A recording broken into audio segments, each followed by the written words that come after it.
Dia 8 de março, Dia Internacional da Mulher. O Conselho Regional dos Corretores de Imóveis presta esta homenagem a ti, colega corretora, que representa aí cerca de 35% dos profissionais corretores de imóveis no estado do Rio Grande do Sul, através de uma semana de trabalho, de atualizações, cursos, seminários, palestras, todas na plataforma EAD, para que tu possas participar de qualquer local do Rio Grande do Sul, do Brasil e do mundo. Queremos trazer temas atuais para o debate, sempre com o propósito de oferecer, através da tecnologia, um momento de aperfeiçoamento. Contem conosco, contem comigo, participem conosco, participem do Cresci. Desde o início da nossa gestão, em 2016, nós assumimos o compromisso com as mulheres corretoras de imóveis a partir da criação da Vice-Presidência de Integração Feminina. De lá para cá foram vários encontros estaduais de corretoras de imóveis. Em todas as instâncias deliberativas do Conselho, nós contamos com a presença de colegas corretoras de imóveis, na turma julgadora, na Comissão de Ética, no Conselho Federal, na nossa diretoria. Então, nós queremos que tu participe. Venha para junto da gestão, te atualiza, participa conosco. Tenho certeza que esta será uma semana de grande produtividade. Um grande abraço, sucesso e grandes realizações.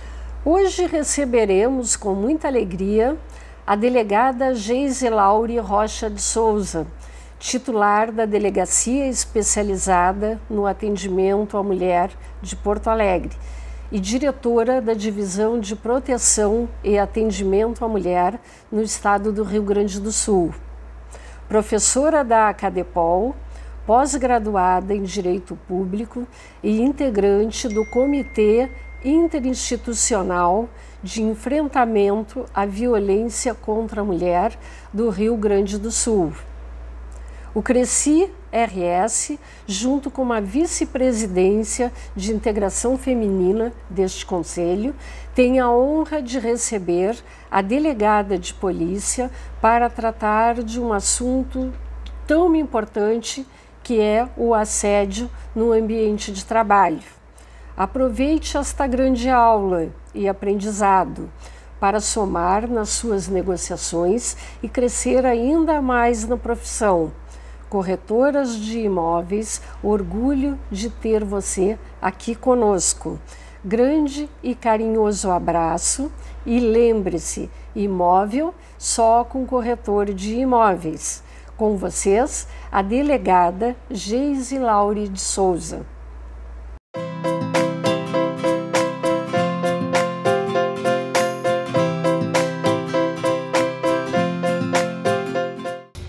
Inicialmente, eu gostaria de começar agradecendo ao Cresci a oportunidade de estar aqui conversando no mês da mulher sobre esse assunto tão relevante que é o assédio sexual nas relações de trabalho. Nós temos que conversar sobre isso, é um assunto que merece a nossa reflexão diária e é muito bom poder ter esses espaços de fala para podermos refletir sobre esse tema.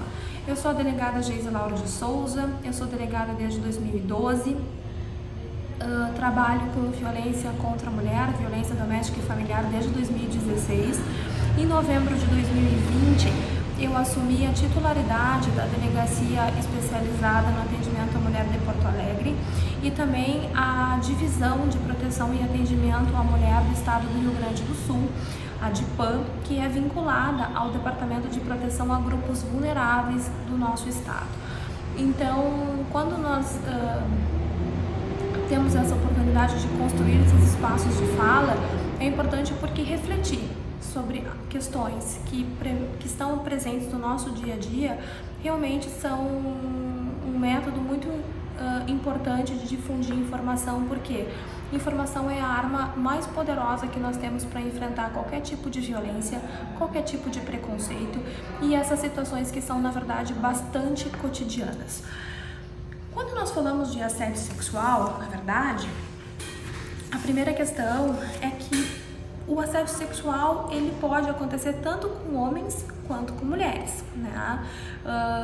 E claro, né, eu vou direcionar a minha fala em determinados momentos para a questão do assédio sexual praticado em face de mulheres, por uma questão cultural, por uma questão estrutural, que é secular, que é a dificuldade muitas vezes de inserção das mulheres no mercado de trabalho em razão de uma cultura secular, patriarcal. As mulheres levaram muito tempo para adquirir o direito ao voto, o direito à liberdade financeira e intelectual, o direito de sair para a rua para trabalhar sem que fosse questionada a sua capacidade profissional, sem que fosse dito que ela está naquele lugar, porque na verdade foi aprovada, por exemplo, no teste do sofá, que era um preconceito que até bem pouco tempo, ou até hoje, muitas mulheres ainda precisam escutar para justificar a sua presença em postos importantes de trabalho ou seu sucesso profissional. Então, quando uma mulher, principalmente quando nós estamos falando aqui até do ramo imobiliário, né, que é importante uma boa apresentação, a mulher tem que estar, tanto os homens quanto as mulheres, mas as mulheres especialmente, né, porque lidam com um público bastante seleto, uma apresentação visual é muito importante, e isso não pode de nenhuma forma ser confundido como um convite ao assédio. Então, por isso que às vezes é importante a gente direcionar, embora, como eu disse, né, o assédio pode, tanto homens quanto mulheres possam ser vítimas de assédio no ambiente de trabalho. Infelizmente, no nosso país, é uma realidade que as mulheres sofrem muito mais esse tipo de assédio, esse tipo de conduta por parte dos homens do que os homens. Nós vivemos em uma sociedade estruturalmente machista. Nós sabemos que as mulheres, por levarem, né, tanto tempo para se manterem e conseguirem ingressar no mercado de trabalho, hoje é uma realidade a divisão do orçamento doméstico, a necessidade de divisão de tarefas, né, a divisão com seus companheiros, com mulheres que na verdade sustentam famílias sozinhas, e ainda assim elas precisam o tempo todo comprovar a sua capacidade e o seu profissionalismo, e ainda assim dividir com as tarefas domésticas, com os cuidados maternos, aquelas que optam por ser mães. Às vezes, pelo simples fato de uma mulher ser mulher, ela é excluída de um processo seletivo porque ela pode engravidar, e aí vai ter que sair de licença maternidade, e aí vai ter que se desdobrar com os cuidados dos filhos pequenos, ou porque ela é muito bonita, ou porque ela não tem uma apresentação razoável. Então, ser mulher num ambiente corporativo é muito complicado. As mulheres ganham, né, salários menores do que os homens, as mulheres têm menos oportunidades em altos cargos do que os homens, e as mulheres no Brasil já foram, são vítimas de assédio sexual.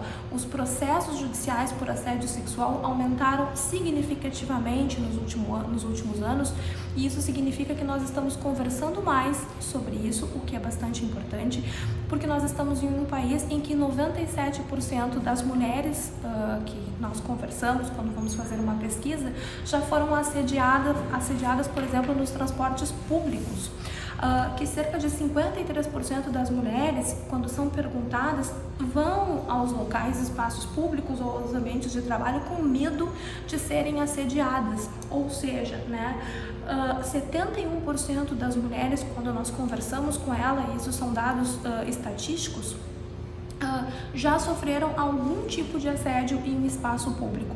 Então, isso é realmente muito relevante, que ocorre nos espaços acadêmicos, nos espaços corporativos, e por isso que é importante nós conversarmos sobre isso aqui.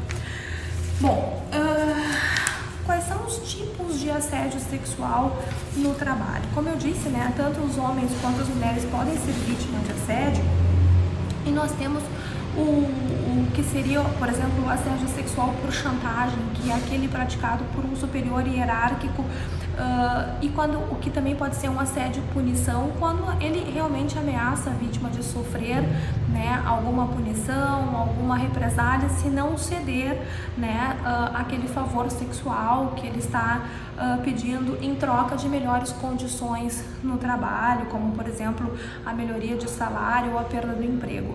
Por que é tão grave essa situação? Porque, como eu disse, nós vivemos em um país que, além de toda a situação que nós temos do machismo, a colocação no mercado de trabalho às vezes é muito difícil. Então, romper esse silêncio às vezes também pode significar a perda do emprego e ficar estigmatizada. Então, as mulheres têm bastante medo de às vezes fazer a denúncia e de sofrerem alguma represália por isso.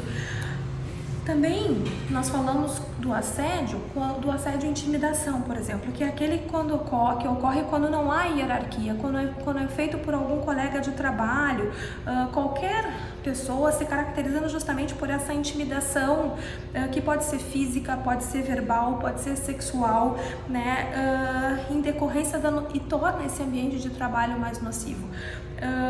O que a gente tem que ter em mente, né? Para caracterizar o assédio sexual, nós temos que ter a conduta reiterada deste agressor e a negativa da vítima, porque o ser humano é um ser sexual por natureza. Então é diferente da paquera, porque na paquera há aquele cortejo, aquela reciprocidade das relações, e no assédio sexual não, há aquela insistência que é rechaçada pela vítima, que continua afastando este agressor, este assediador, que segue com a sua conduta e acaba achando que aquilo é natural ou que a vítima realmente tem que ceder àquele assédio, né? E isso torna, obviamente, um ambiente de trabalho realmente muito difícil em vários contextos. Então, e sem contar que isso pode trazer desdobramentos de saúde para essas pessoas que são vítimas de assédio, como perda de apetite, comprometimentos psicológicos, perda da produtividade no trabalho, depressão, né, como eu falei, da questão psicológica, inclusive questões de saúde mesmo, que podem inclusive gerar um afastamento médico em razão da pressão que sofre pelo assédio. Isso também é comprovado estatisticamente que o assédio ele tem desdobramentos graves para a saúde física e mental das pessoas, homens, principalmente mulheres que sofrem assédio no ambiente de trabalho. Por isso que nós temos que ter um cuidado muito especial quando nós falamos disso, porque é uma questão muito séria e que ainda paira um silêncio sobre isso. As mulheres ainda têm muito medo de falar. As mulheres, no geral, têm medo de falar quando são vítimas de algum tipo de violência. No Brasil, 90% dos casos que as mulheres são vítimas de violência doméstica, familiar ou de assédio sexual não chegam ao conhecimento das autoridades.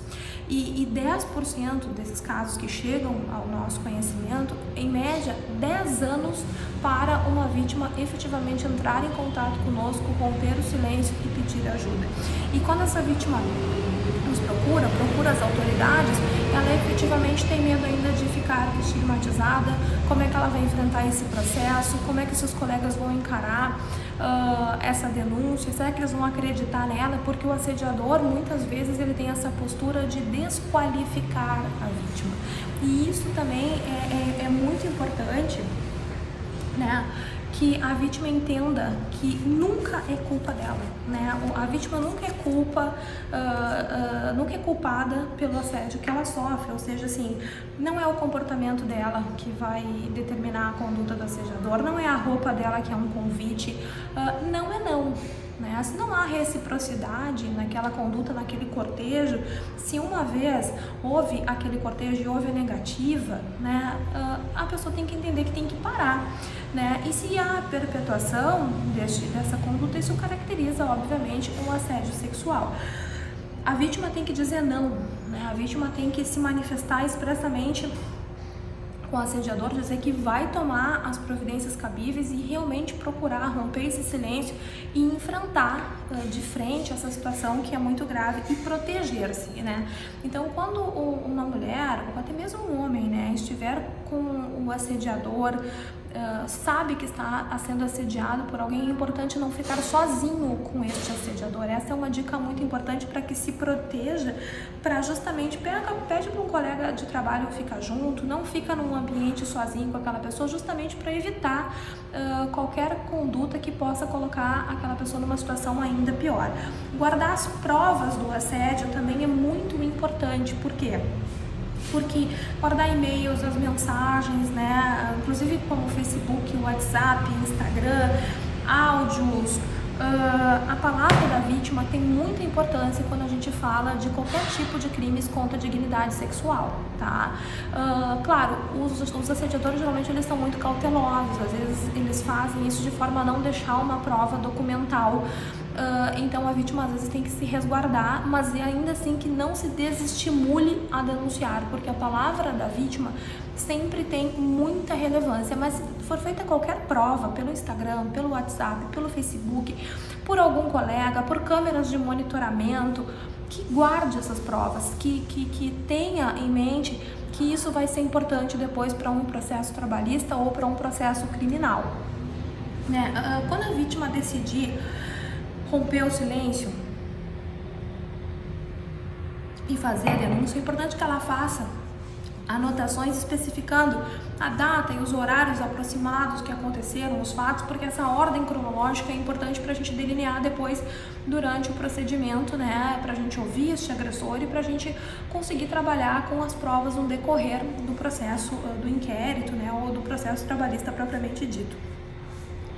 A vítima tem que acompanhar isso, ela tem que saber que a sua prova é muito importante.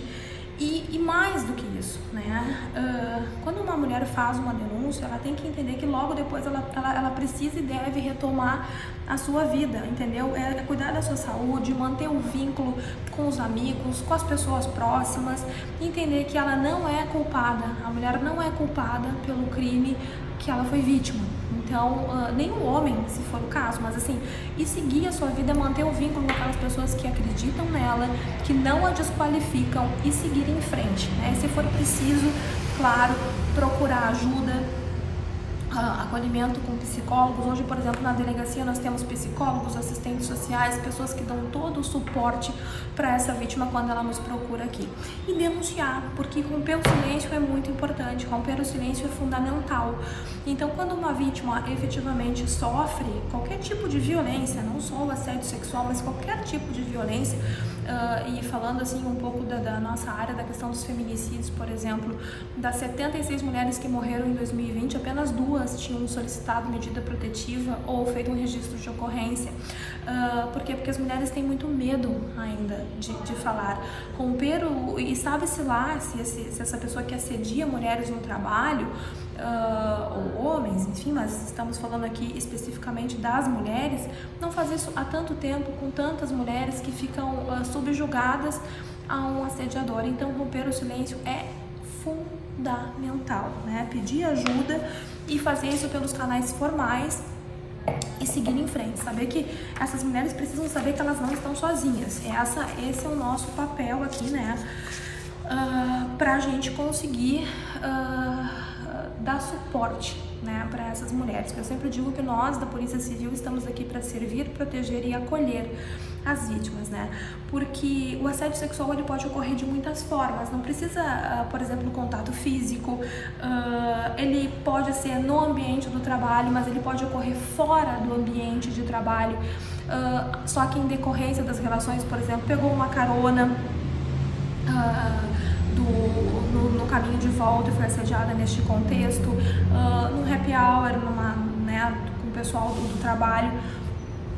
Esses são desdobramentos das relações de trabalho e vão caracterizar o assédio sexual no trabalho, sim, tá? Então as vítimas têm que saber isso, né? Os contatos pelas redes sociais, ainda que sejam decorrentes das relações de trabalho, eles também vão caracterizar o assédio sexual. Então, assim, não havendo reciprocidade da vítima, a vítima tem que procurar ajuda, tem que romper o silêncio e seguir os caminhos, porque a empresa, principalmente para quem tem vínculo trabalhista, também é responsável pela atitude do seu empregado, ou seja, né, ela tem que prevenir e evitar o assédio sexual, ter campanhas de conscientização de que isso não é natural e abrir caminhos para denúncia. Por exemplo, o Cresci ter o canal aberto, né, para que as corretoras, enfim, para que as pessoas tenham esse caminho aberto para fazer a denúncia, né, para canais para que sejam ouvidas, ou seja, nós temos que saber ouvir as pessoas e entender e não julgar. Esse é o primeiro caminho, ter políticas internas nos conselhos, nas empresas, para que as mulheres consigam falar, consigam romper o silêncio e comprovar isso, criar meios para comprovar. Bom, quando nós falamos de assédio sexual, eu estou falando até agora em assédio sexual em sentido amplo, né? Como eu disse, que não precisa hierarquia, que pode acontecer nesse contexto. Quando nós falamos do Código Penal, né, em 2001, que foi, então houve, né, a publicação do artigo 216A, inserção no Código Penal, que é detalhar o crime de assédio sexual propriamente dito, em sentido estrito, como eu costumo dizer. Por quê? Porque é um tipo muito restrito. Por quê? Porque ali no Código Penal, para ter caracterizado o crime do Código, é preciso, então, né, que constranger alguém com o intuito de obter vantagem ou favorecimento sexual, prevalecendo-se o agente de sua condição de superior hierárquico ou ascendência inerentes ao cargo, emprego ou função. Ou seja, para a característica do crime do Código Penal, se eu não tiver a condição de superior hierárquico ou uma ascendência, eu não vou caracterizar o crime do Código Penal, mas isso não impede que nós tenhamos um desdobramento nas leis trabalhistas e mais do que isso não impede de que nós vamos configurar, de que nós possamos configurar a conduta daquele assediador em um outro artigo qualquer do Código Penal, como a injúria, como a perturbação da tranquilidade, como a contravenção, como até mesmo o estupro, dependendo da circunstância,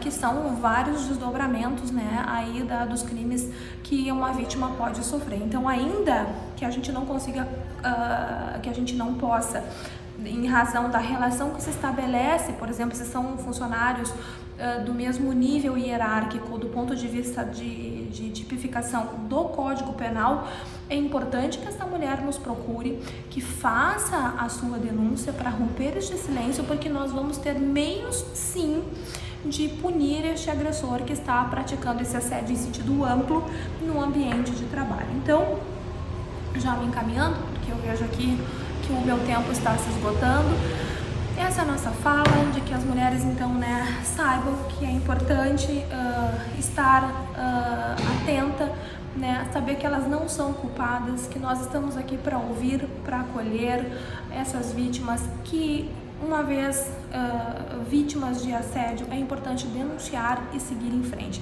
A Polícia Civil segue à disposição e que esse mês da mulher seja muito importante para a gente refletir sobre todas essas questões, né, que até hoje interferem nas relações entre homens e mulheres. A violência contra a mulher ainda é um dado muito preocupante e nós temos que ir juntos, porque não é apenas uma questão de segurança pública. Esse enfrentamento ele tem que ser conjunto e é importante que estejamos aqui, então, refletindo sobre isso. Muito obrigada e contem comigo, contem com a Polícia Civil.